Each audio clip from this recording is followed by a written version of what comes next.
Oh, Dr. Watson, you're here at last. I came as quickly as I could. Now, this is Dr. Temple. Good morning, sir.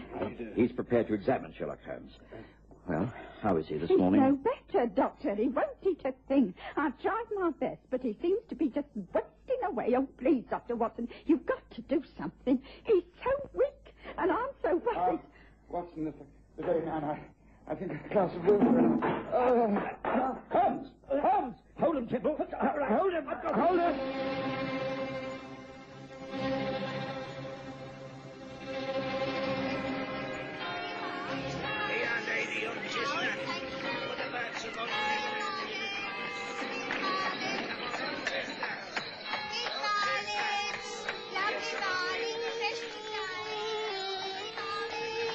We present the stories of Sherlock Holmes.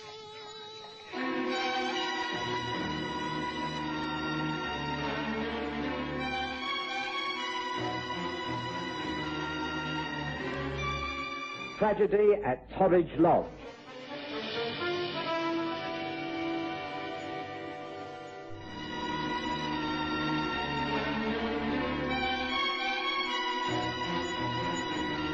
Sherlock Holmes had been overworking. I'd warned him repeatedly that he could not continue to live as he was doing. The man had a cast-iron constitution, but took no care of himself, and his lowered condition was not helped by excessive smoking and the taking of certain drugs. Being such a close friend meant that he felt he could ignore my advice, but Mrs. Hudson insisted, quite rightly, that something should be done. And so I'd appealed to Dr. Hugh Temple, a Harley Street specialist, to call at Baker Street. I was glad of his help that morning when Holmes collapsed. Watson is right, Holmes.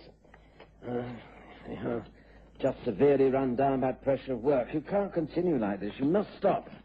If you carry on, it will result in a complete breakdown. I have so much to do, Temple. Well, if you're dragged off to a nursing home for 6 months, you won't be able to work at all, will you? So why not be sensible? You must stop working and rest. There, you see, Holmes, this is exactly what I've been telling you for months. Now, surely you'll listen to reason. Oh, it'll be sheer lunacy to ignore our advice. Oh, very well. What do you recommend? A complete change. Are you able to take a few weeks off, Watson? Yes, I have leave due to me. I could always get a locum doctor to take over my practice for a while. Splendid, then do so. Take Holmes right away. Look, I know of a small cottage down near Tintagel, a place called Torridge Cove. I think I can get it for you. It's ideal. Peace, quiet, long walks along the cliffs, sea air, good Cornish food. What do you say, Holmes? Shall I arrange it for you?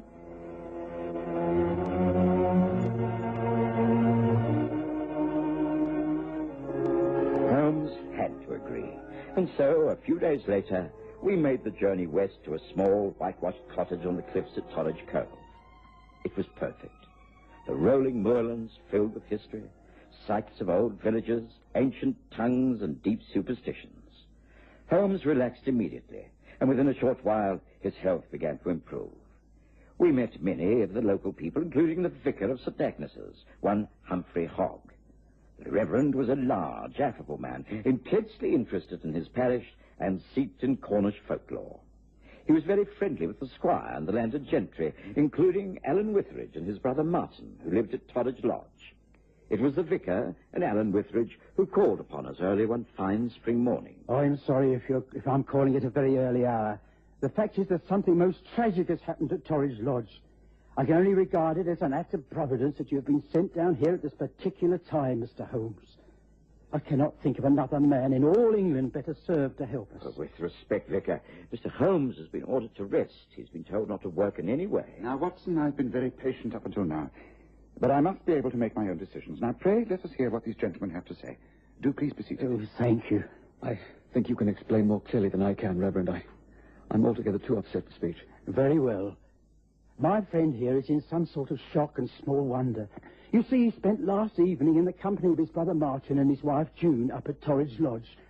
They played cribbage, and Alan departed about 10:30. This morning he received an urgent message to go up to the lodge. There he found his brother and wife exactly as he had left them the night before. But both were dead. Seated by the fire, a tea tray, cups, etc. laid out before them, and both with a look of sheer terror on their faces. They appear to have died of fright. Died of fright? Is that the official medical verdict? Alas, no. We shall have to wait for the post-mortem results, but that is how it appears. It's devilish. It's not of this world. We must examine all natural theories before embracing the supernatural. Can you give me some more background? I take it that you do not stay at Torridge Lodge. No, I have my own cottage on the other side of the village.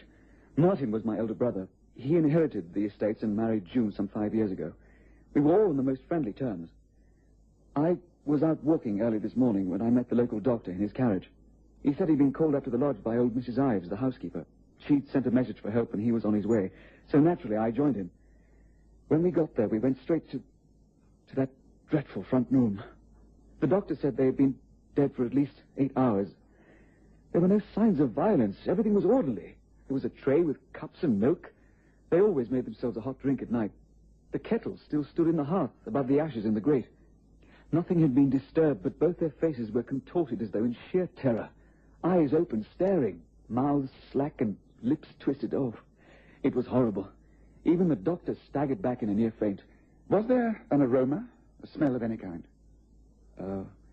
Strange you should ask that. I think there was a faint smell of something like eucalyptus. I'm not sure. My mind was so taken up by the sight of my brother and sister-in-law. It was horrible, Mr. Holmes. The most horrible thing I have ever experienced. I've seldom heard anything so intriguing. I should like to go over to Torridge Lodge straight away. Are you coming, Watson?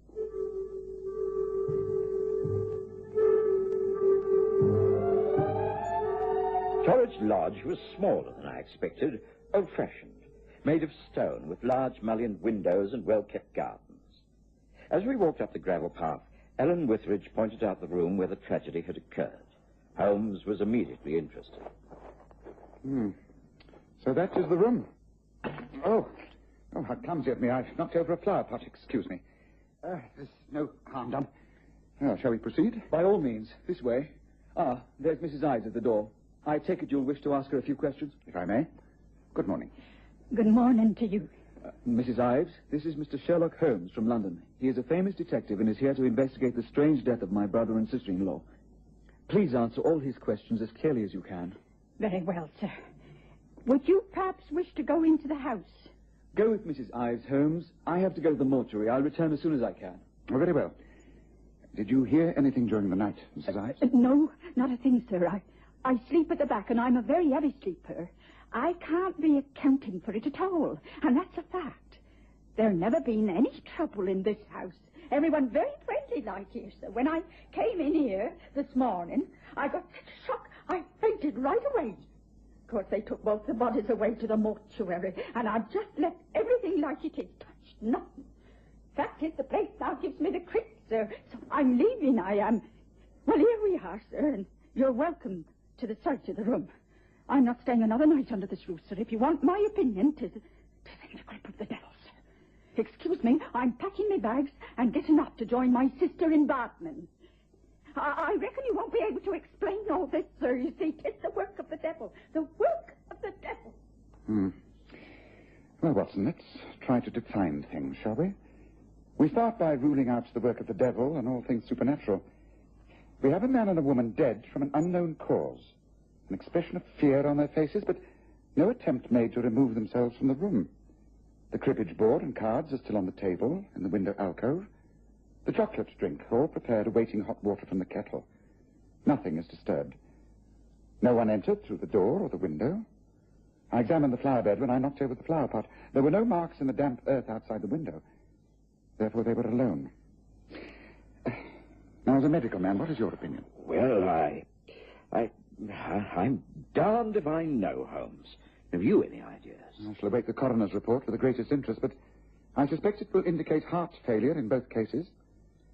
Yes, if I'm correct, the paralysis will have worn off by now. Paralysis? Would you seriously believe that they were somehow... Wait. Later, Watson, later. We're about to have a visitor. See, in the mirror, the reflection of someone coming up the path. Now, I wonder if he can throw any light upon this. Yes, perhaps we should go and greet him. But firstly, Watson, I'd be very much obliged if you would endeavour to remove that kettle from the hearth and make some excuse in the kitchen and smuggle it out and back to our own cottage. Kettle? Holmes, you serious? Never more so. Come, do as I request. I know it's removing evidence from the scene of the crime, but there are occasions when this is justified. Come, Watson, quickly. Yes, I will meet this gentleman alone. Quickly, Watson, the kettle, quickly. I quickly did as Holmes requested, while he went to the front door of Torridge Lodge and admitted the visitor. I thought it wise to remain out of sight while he interviewed the gentleman. I'm John Brandon. I understand there's been a death here in this house. Who are you, and where is the Reverend Hogg? My name is Sherlock Holmes. I happen to be staying in this district and was sent for by Mr. Alan Witheridge. His brother Martin and sister-in-law June died last night in very mysterious circumstances. So the telegram told me. I have been a great friend of Martin and June since before their marriage. How did they die? Well, the cause of death has not yet been officially decided. There is a theory of heart failure due to tremendous fear. Death by fear? What absolute nonsense. Where is Alan Witheridge and that old fool of a woman, Mrs. Ives, who's supposed to look after the place? Alan Witheridge is down at the morgue, and I imagine will be reporting to the police. Mrs. Ives is leaving. She's packing. Might I ask what your interest is in this tragic event? I've told you. I'm great friends of the family. I've lived near Plymouth for some time, and I'm now off on a scientific exploration in Africa. I was on my way when I received a telegram from the Reverend Hogg advising me of this tragedy. Naturally, I came back to see if there was anything I could do. There doesn't seem to be anything anyone can do. Then why are you here? Have you been asked by the police to investigate? No. It was a personal request by the vicar and Alan Witheridge. Also, I have no doubt that the police will appreciate my cooperation. Have you formulated any theories? I cannot answer that at this stage. Then I seem to be wasting my time. I need not prolong the visit. I shall stay overnight at the Swan Inn and resume my journey tomorrow, having seen Alan and the vicar. Good day to you, Mr. Holmes. Good day, Mr. Brandon. I say, Holmes, I couldn't help overhearing. What a singularly unpleasant young man. What did he want? It is exactly the question I'm asking myself. It's obvious that he was most put out at finding me here. His name is John Brandon, and he's a scientist of some sort. I feel I shall have to do some investigating into his activities. He could be far more important than appears. Ah, Watson, I see you've made a parcel of sorts for that kettle. Good. Well, I doubt if we can do much good here. I suggest a walk along the cliffs to our own cottage. I'm sure the police will get in touch with us sooner or later. This really is becoming quite a fascinating case. Yes, I'm beginning to wonder what's going to happen next. Well, shall we go then, Holmes? To our surprise, very little happened during the rest of that day. Holmes spent quite some time inspecting the kettle I'd taken from the lodge, and in the morning he read the doctor's post-mortem report, which was much as he had anticipated. Yes, well, it doesn't tell us a great deal, Watson. In fact, it rather supports the idea that Witheridge and his wife were both frightened to death. It simply says that there was a cardiac arrest with no visible secondary effects. Well, Holmes, that's all very well, but it can't stop there. There must be more in it than ordinary heart failure. Hang it all, two people can't die of natural causes at exactly the same time. Now, what caused the attack? Well, that's something that must now be decided at the coroner's inquest. I have a theory, but it's not substantiated by any data. This man, John Brandon, might well be the answer to many questions. I've sent a few telegrams off to London. Expect replies very shortly. Who did Brendan say he was? I heard him say he was a friend of the family, but not much else. He's a scientist, an explorer, and an adventurer. On the face of it, he doesn't seem to have much in common with a quiet, domestic Cornish family, now does he? Indeed, no. The only part of Cornwall is the last place I'd expect such a man to settle down. Seems he has a house near Plymouth, which he uses as an experimental laboratory. He finds it easier to conduct his researches while living in the country. Researches? Well, what sort of research? Well, now I think we may be getting near to the crux of the matter. Oh, and speaking of experiments, I think the time has come for me to try one. Would you be prepared to help? Oh, yes, of course. If it will help clear up this mysterious affair, then I shall only be too pleased.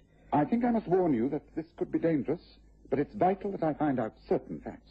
We've faced plenty of danger together before this, Holmes. Now, please carry on. Explain what I have to do. You don't have to do anything, except close all the windows and settle yourself down in that armchair. There's a fire glowing in the grate, as you will observe, and I've filled the kettle with water. I shall now place it on the fire, and as though we were about to have a cup of tea. Oh, it's not a bad idea. I could do with a cup myself. Shall I fetch the tea thing? Not yet, Watson, not yet. Well, windows are all closed. What now? Now we wait for the water to boil, Watson. And while it does, let me remind you of a few facts. One is that Martin Witheridge and his wife, June, always took a hot drink in the evening before retiring. You will recall that it was many hours after their death, some 8 hours before anyone entered that room at Torridge Lodge. When Mrs. Ives entered, she felt faint. The doctor was quite overcome. And Alan Witheridge said he detected a faint smell of eucalyptus. Well, surely this points to a poisonous atmosphere. 3 things must be remembered. The hot drink, the smell of eucalyptus and the stuffy atmosphere, and the twisted look of terror on the faces of the victims. You follow me so far? Yes. You mean that in some way the boiling of the water... I say, Holmes, do I begin to... No, is it my imagination, or... Can I faintly smell something like eucalyptus? I think you may well, Watson. The water's beginning to boil in the kettle. It's at this stage that I think Mrs. Witheridge got up to remove the kettle from the fire. Then she just had time to place it in the hearth before collapsing in her chair. But oh, gracious, Holmes, I've taken a few breaths, and yet get out, Watson. Get out. My brain, it's whirling. It's before my eyes. Don't waste breath. The door. Get to the door. No, I can't see much. Tug's full. Oh, help me, Watson. I can't move. I've got to. Holmes, come on. Help you. I've got to get you out. Got to get out.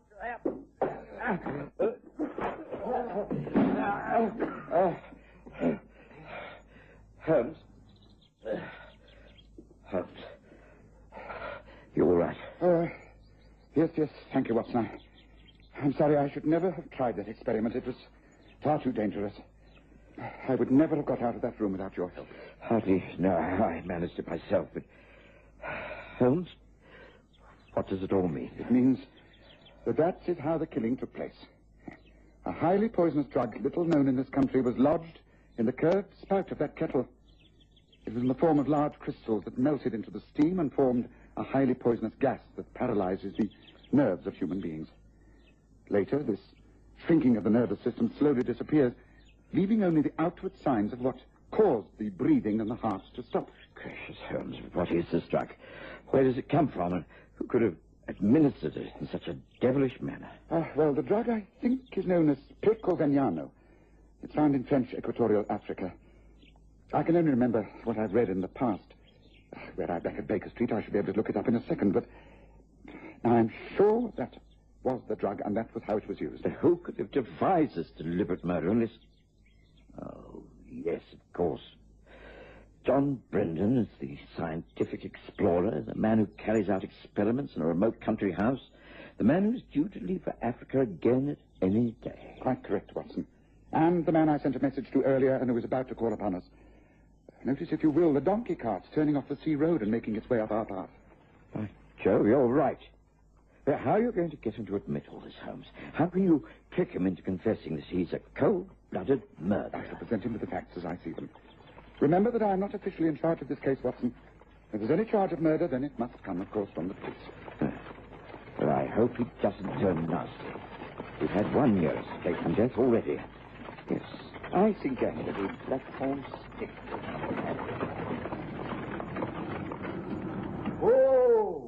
That's it. Afternoon. I had a message at the Swan that you wanted to see me, Mr. Holmes. And might I ask who this gentleman is who suddenly appears in the doorway with that heavy stick? My name is John Watson, and I'm prepared to give a good account of myself if you're out to cause trouble, Brendan. Oh, like that, is it? Please, this is not necessary. Thank you for coming over, Brendan. I'm sorry I can't ask you inside, but I've been conducting a certain chemical experiment which has left the room in a state where I cannot receive visitors. You are aware of the effects of Pecovegnano when it is dissolved in steam, of course. What do you mean? Oh, come. You are a scientist and an explorer.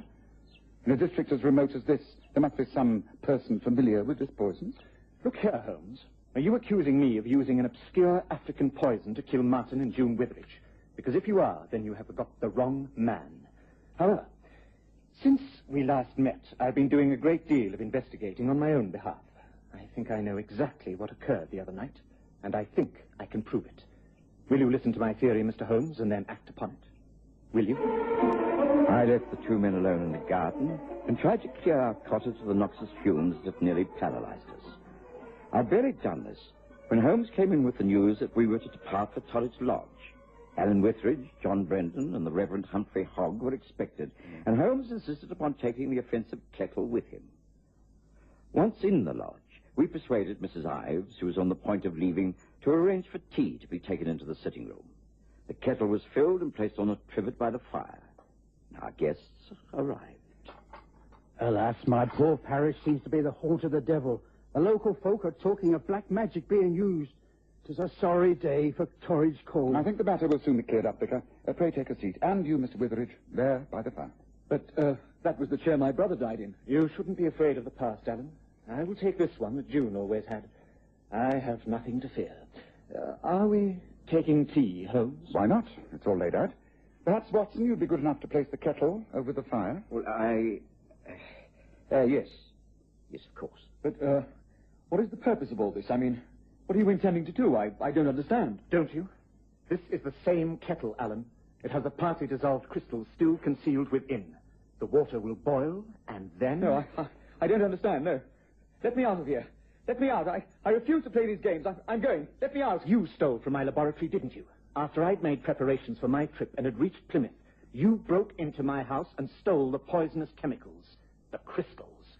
You deliberately poisoned your own brother and sister-in-law to get the inheritance. No. You killed them, didn't you? No, I deny it. You can't prove it. You can't. Of course, the tea was never served. Under the merciless attack of John Brendan and the quiet summing up from Sherlock Holmes, Alan Witheridge broke down and confessed. With the Reverend Hogg as witness, the police were called in, and the case was virtually over. Back at our cottage, Holmes poured John Brendan a large whiskey and soda. Oh, thank you, Holmes. There's very little left for me to say. I shall, of course, postpone my trip until after the case is brought to court and justice done. Any other questions? Yes, I still cannot quite see why you should have been friendly with Alan Witheridge, to the extent that he knew your work so well. The fact is, I wasn't all that friendly with him, but I was with his sister-in-law, June. We've been in love years ago, before she married Martin. I suppose Alan thought if the method of killing his brother was discovered, I might have been suspected. I think I was very lucky that you came to convalesce, Mr. Holmes. May your good health continue for many years. Cheers.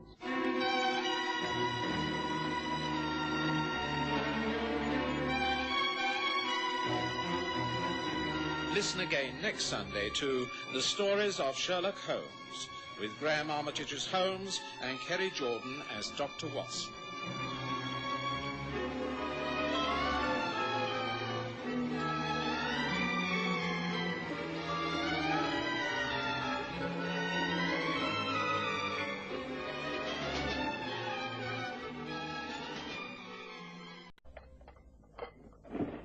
Oh, Dr. Watson, you're here at last. I came as quickly as I could. Now, this is Dr. Temple. Good morning, sir.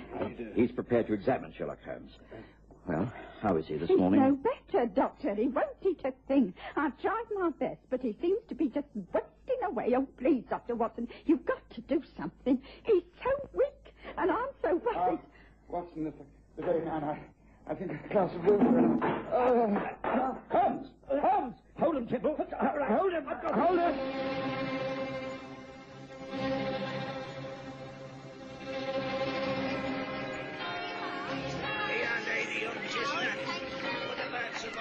That he could not continue to live as he was doing.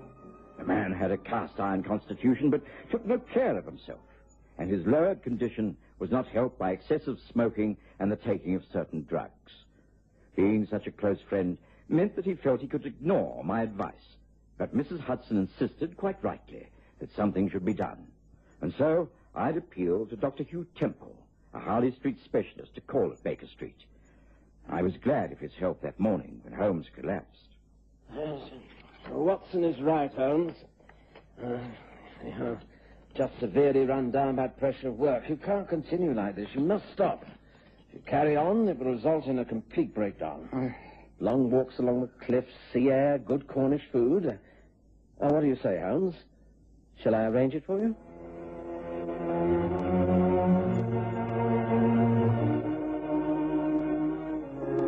Holmes had to agree. And so, a few days later, we made the journey west to a small, whitewashed cottage on the cliffs at Torridge Cove. It was perfect. The rolling moorlands filled with history, sites of old villages, ancient tongues, and deep superstitions. Holmes relaxed immediately, and within a short while, his health began to improve. We met many of the local people, including the vicar of St. Agnes's, one Humphrey Hogg. The Reverend was... I have so much to do, Temple. Well, if you're dragged off to a nursing home for 6 months, you won't be able to work at all, will you? So why not be sensible? You must stop working and rest. There, you see, Holmes, this is exactly what I've been telling you for months. Now, surely you'll listen to reason. Oh, it'll be sheer lunacy to ignore our advice. Oh, very well. What do you recommend? A complete change.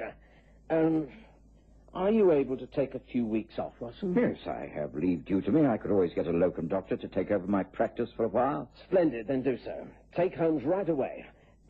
Look, I know of a small cottage down near Tintagel, a place called Torridge Cove. I think I can get it for you. It's ideal. Peace, quiet.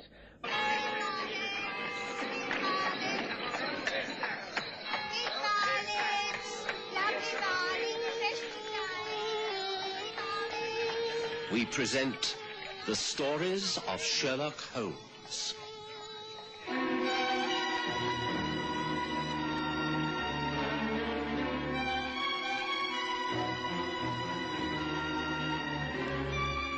Tragedy at Torridge Lodge.